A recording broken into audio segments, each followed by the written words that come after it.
Get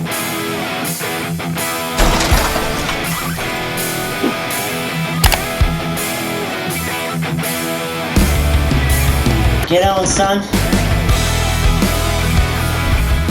What is going on, YugiTubers? My name is Atticus Schaefer, and it's time to deck profile. Guys, I'm so happy to be here today and be able to share this video with you all. Again, like I mentioned in my previous Yu-Gi-Oh video, which was the Ghost from the Past set opening, this is a video that is a bit delayed.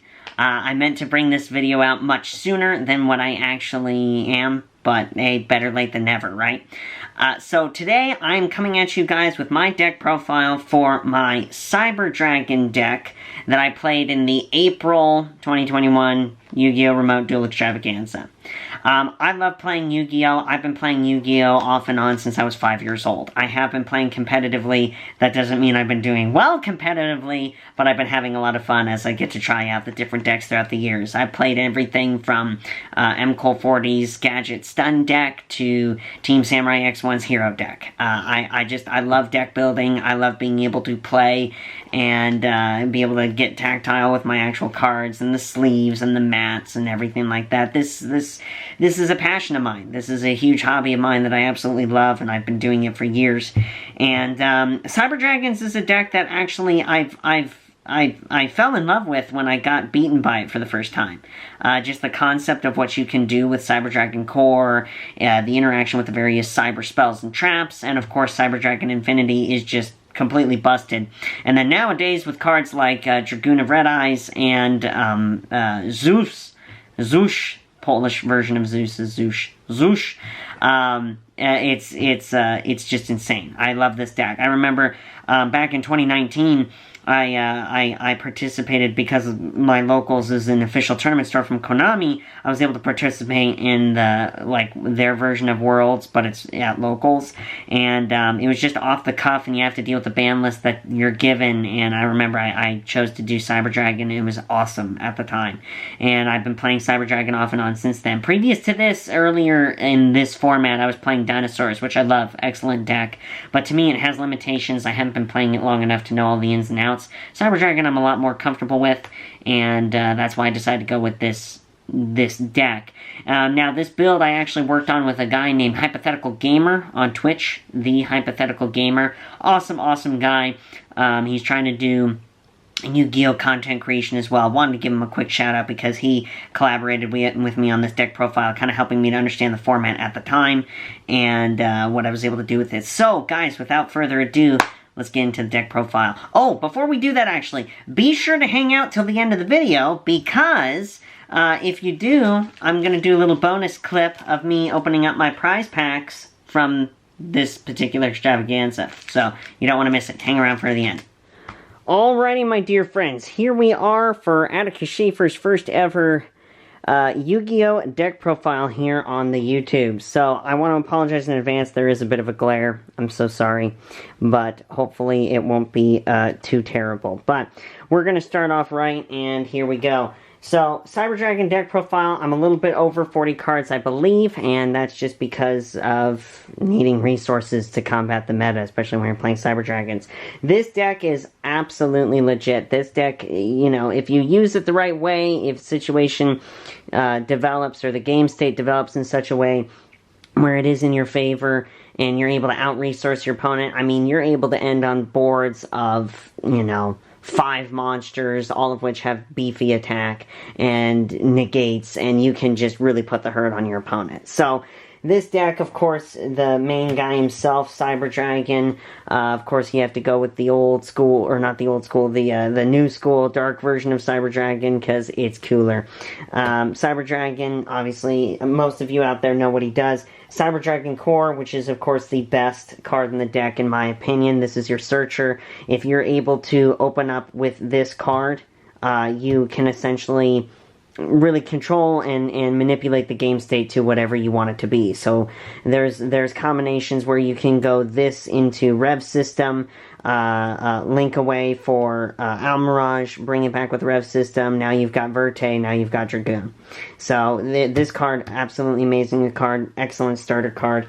Of course, you've got the 3 Cyber Dragon Hers, very versatile card, either able to make himself a level 5 or be able to search. Again, resource management, which is very crucial in the modern game of Yu-Gi-Oh! So, Cyber Dragon Hers is excellent. What I believe, I know many people play this card as a 1 of. I play Cyber Dragon Naxter at a 2 of. Reason for this, and this was one of the things I discussed with Hypothetical Gamer, is the fact that with Cyber Dragon Naxter, you can pitch Hers to special summon the Naxter, and now you're searching for your Cyber Dragon. So again, there's a lot of good resource management. There's actually a way of being able to get Naxter and another monster out on the board at the same time, which is excellent. So again, it's a great card and a great resource to have. Of course, you've got double Galaxy Soldier. Not 3, because you can't activate Galaxy Soldier's search effect more than once per turn, so only the 1, otherwise things can get a little bit cloggy.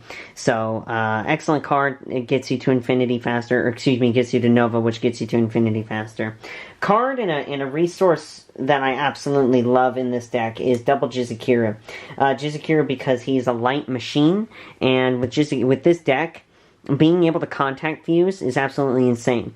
So if your opponent has a problem card, like Dragoon, or Tyranno, Ultimate Conductor Tyranno, or anything of the like, it is absolutely solid to first turn be able to drop Jizukiru, and you remove that negate, whatever it might be, and then being able to summon your core out and start doing shenanigans. It's awesome. Of course, this is a blind going second deck, so of course we have Pankratops. It's a resource, it's a free pop. But also it's a beat stick, so depending on the situation, this can be very versatile. Of course, at the time, you have Dragon Link running around, as well as multiple other decks, Nibiru. Only 2, because I only have 2, actually. And I even if I did have a third one, I probably would not bring it in. Most of the time, after I figure out what the opponent was playing, I would actually side these out anyway in favor of other resources that I have in the side deck, which I'll show you in a minute. And then, of course, for hand traps, we have the 3 Ash Blossom. Ash Blossom, to me, is the most versatile. Being able to stop a negate is incredibly crucial. And being able to just interrupt and slow down your opponent is key.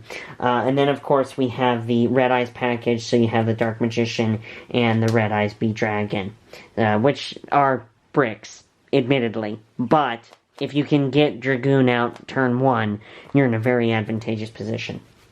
So that's it for the monsters. It's a very thick monster count. And then, of course, for the spells, we have the 1 Red Eyes Fusion. Only the 1. Even if they negate Verte, I'm going to be trying to do other things as the game state develops. So only 1 Red Eyes Fusion for that reason. Now, of course, utilizing Verte, especially in situations where you can have Verte, again, you might have to pitch your Red Eyes B-Dragon, or maybe even you side out the Red Eyes package and you still want to use that extra deck card. We have the Cyberload Fusion and the Overload Fusion, which I'll show you in the extra deck what we were running. But essentially, these are for Cyber Twin Dragon and Cyber Rampage Dragon, which can give you the opportunity to do a lot of different things depending on the game state. And really, again, you guys, one of the things that I've learned from all these years of playing Yu-Gi-Oh! Again, have I topped a high-level event? No. I've had a lot of fun playing in high-level events, though. Have I topped locals? Yes. And a variety of different locals, actually, playing against a variety of different players. And with Yu-Gi-Oh, it's like anything else. It's like using your favorite loadout in Call of Duty to driving the car that you've been driving for the last 5 years. If you know it, if you know your deck, you will play better with your deck. Now, granted, you have to have a deck that can combat the meta, and in my opinion, for me, Cyber Dragon at the time did a lot. I think I'm going to continue to play Cyber Dragon, but of course I'm going to try other things as they come out, because that's just what you do as a Yu-Gi-Oh player. But this is a deck I'm comfortable with, and I know the beefy boards it can make, but more importantly, I know how it can break opponents' boards. And that's really the key. So, again, using those resources at your disposal, being able to look at the game state, and adjust it to your tactics accordingly is really the key. Of course, we've got Machine Dupe, which is just a first turn OMG board maker. And then we've got, of course, the 3 Cyber Emergency. Again, the goal, what is the goal? At least for me, the goal for me, turn 1 of any game, really is how do I get into core, and then how can I turn that core into a Link 2 monster that I can, which can be Verte, and then turn that into Dragoon. Right. So Cyber Emergency, be able to get Cyber Dragon Core, summon Core Search Rev System, yada yada yada. Of course, Cyber Repair Plant, which is very crucial. Again, it's your resource management. Do I need to get something from my deck to my hand? Which, a lot of times, I would search yugioh off of this, which is awesome if I'm wanting to break an opponent's board. So, that's a thing. Cyber Rev System, obviously, as I've said multiple times. And, of course, good going second cards. Twin Twisters, because I'm not scared to pitch the Hers or the Nibiru to unbrick the hand. And when I say unbrick, it's not like an unbrick with Phantasme, but you know what I mean. It's getting a clogginess out of your hand. If there's a card that's dead in your hand, this can remove it. And of course, at the same time too, if it's Hers, it's all the better, because now you're getting more resources and you're dwindling your opponents. And of course, the 1 Lightning Storm, 1 because I only have 1.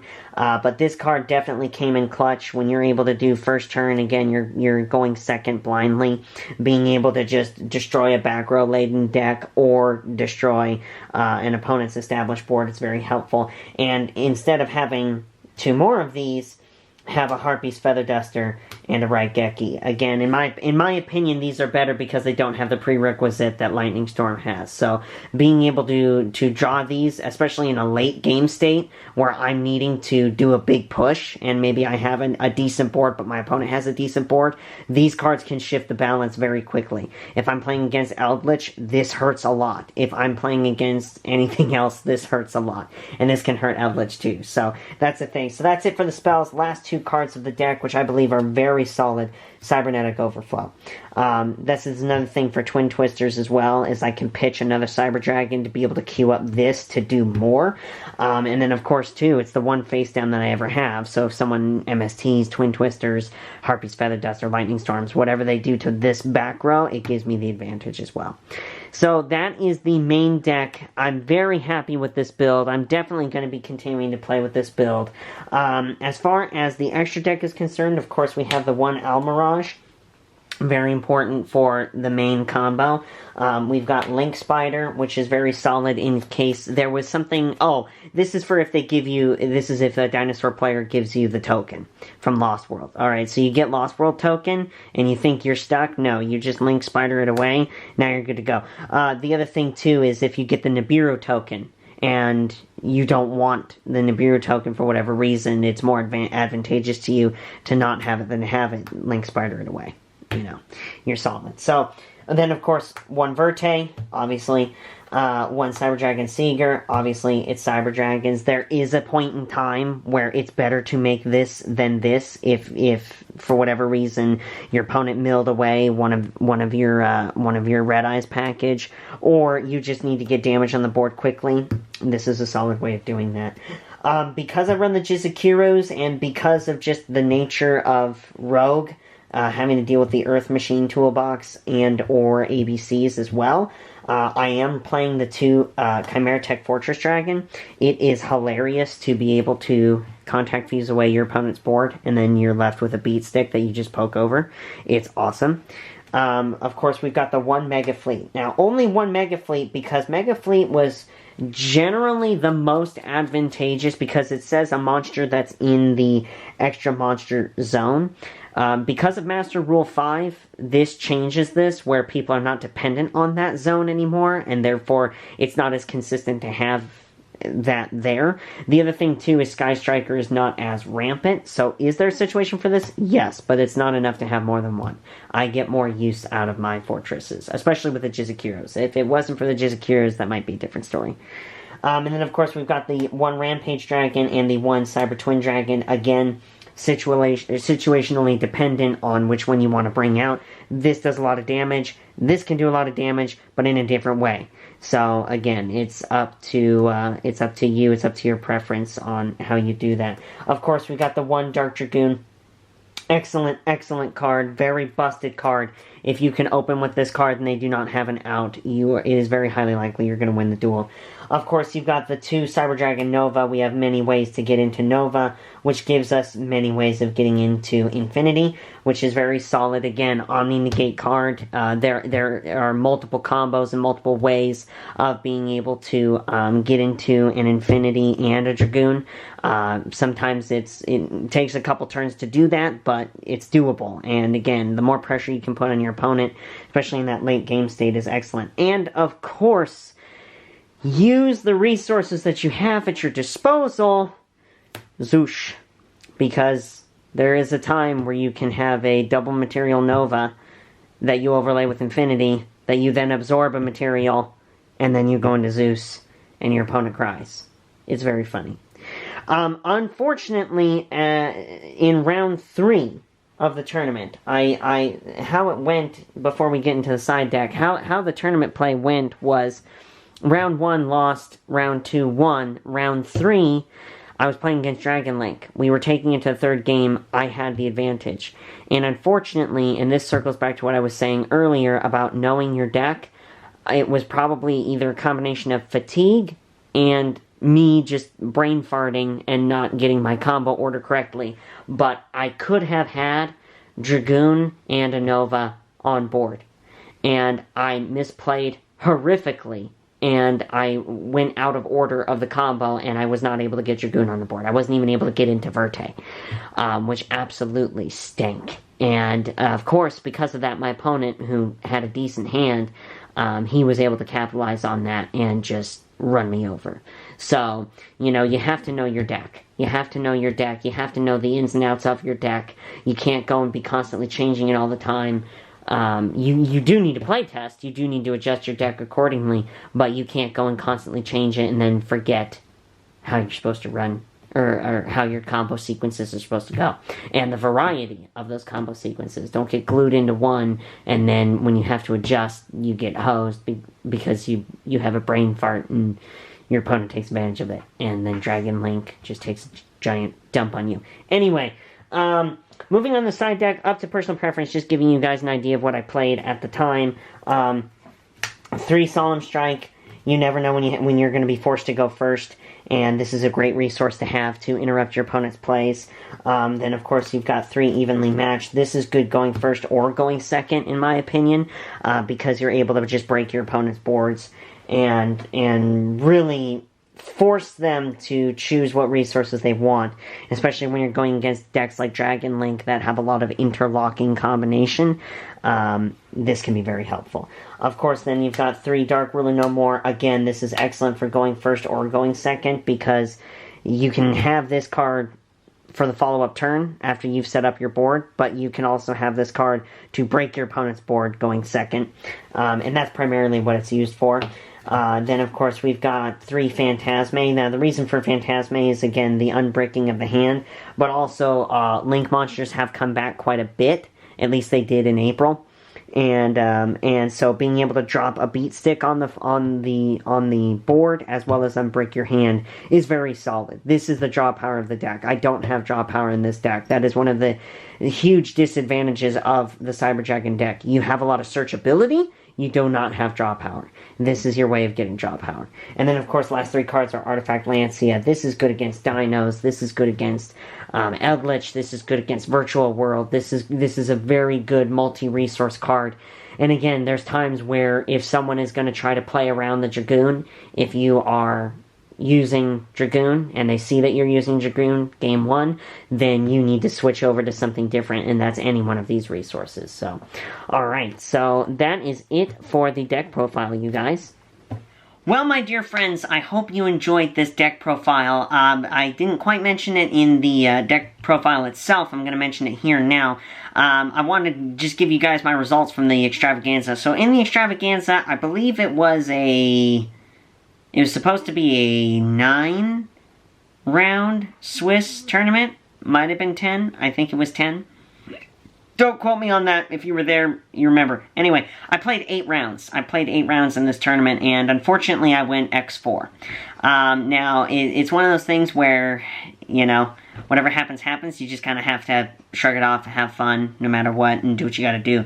And if I remember correctly, very first round, I lost to Virtual World, of all things, and it was because the guy sided in Skill Drain. I took him to game 3, he sided in Skill Drain, I just couldn't do anything. And so that's kind of one of the weaknesses of Cyber Dragon. If you prevent my core or any of those things from going off, I really can't do much except try to get a beat stick on the field and beat you into submission. Round 2 I won, forget what I was playing against. Round 3 was Dragon Link, and I almost won, but I colossally misplayed, which is the misplay that I explained to you guys in the deck profile. Round 3, yeah, it stinks when you're not able to get your Dragoon set up, especially going against Dragon Link. After that, it was just kind of a hodgepodge of different rogue decks. I think I beat a Dinosaur and a, what do you call it, Cybers? And then, of course, I lost to random things like ABC players who've been playing ABC since the beginning of time, and things like that. So, it is what it is, but you know what? I had fun. I can't wait to participate in some more Yu-Gi-Oh! Extravaganzas, as well as other events. Definitely, if possible, I'd love to try to participate in the YCS coming up, but we'll see. And, yeah, I hope you guys enjoyed the video. Be sure to give this video a like, share it if you truly enjoyed it, and subscribe to my channel for more awesome content, not only Yu-Gi-Oh! Related, but also Christian vlog and video games. So, thank you guys so much for watching. God bless you guys, and I'll see you all in the next one. Do widzenia.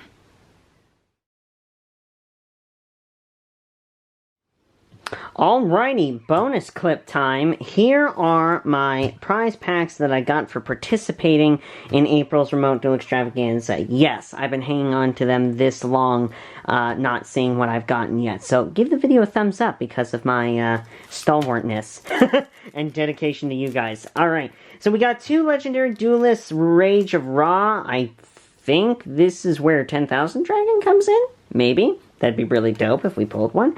I got some Phantom Rage. I forget what's valuable in this. And then, of course, OTS Pack 15, which I don't think I've ever gotten one of these before. I can't remember. But, whatever. Let's go into it. Or get into it. Alright. Come on. Something tasty and delish, please. Mech Lord Fortress. I'm doing my pack opening voice again. Mech Lord Fortress. Jinzo! I have the original Jinzo, actually. It's really dope. So it's good to have a common. And if I ever want to mess around with it in a deck, I can. Mech Lord Emperor Skeel. I remember when this card was good. Sun God Unification. And Psychic Mega Cyber. Psychic Mega Cyber. I remember this card, I think. Is this a different art? Oh, no. It's Mega Cyber. It's a Psychic Mega Cyber. That's cool. Different. Oh, and he got bent, too. Dang it. Alright, well, here's what it is. On to the next. Holding Arms. Do I remember this card from the anime? I do believe I do. Indubitably. Interesting. Holding Arms. Common Monster Reborn. What?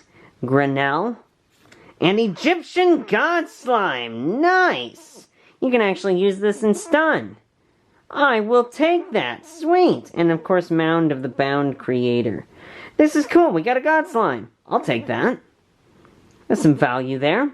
And I can use it. Woo! That's cool. That's cool, that's cool. Alright, that worked out well.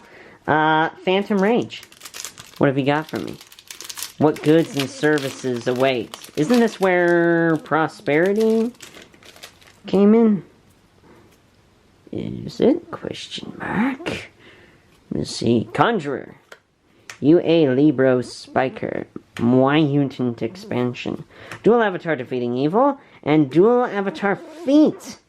Give him the feet. Neener, Jabbing Panda. Alright, well, we got the feet. Got the feet of doom.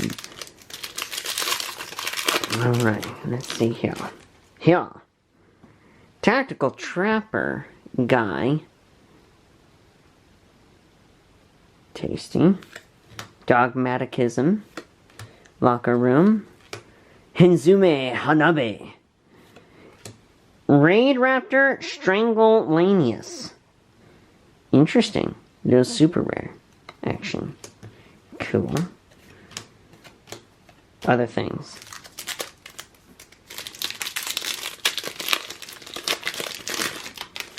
Geonature Transverser. I don't think I've seen this card before. Interesting. Spiked. Man of the Match. Awakening of the Possessed. Mutant Beast. Interesting. Dark World and other things. This absolute trash right there. Alright, this one got bent a little bit. Hopefully it didn't ruin the cards. Don't ruin the cards. Especially if there's value. Okay. Banquet of Millions. Dogmatism. Mutant Cry. Thingy. And Conductor of Nephthys. I remember when Sacred Beast came out. I felt so cool when I got one. Special. And then that stuff. Okay, now. RIP headphone users. Tournament pack 15. Give us an ultimate rare, please. Tournament pack. We need it. This is funny, since I just got an Arm Dragon level 10. Arm Dragon level 7. Mahama, the Fairy Dragon. Melfi Mommy. Everything about that name just screams wrong. But, there you have it, my friends. Hope you enjoyed the bonus clip.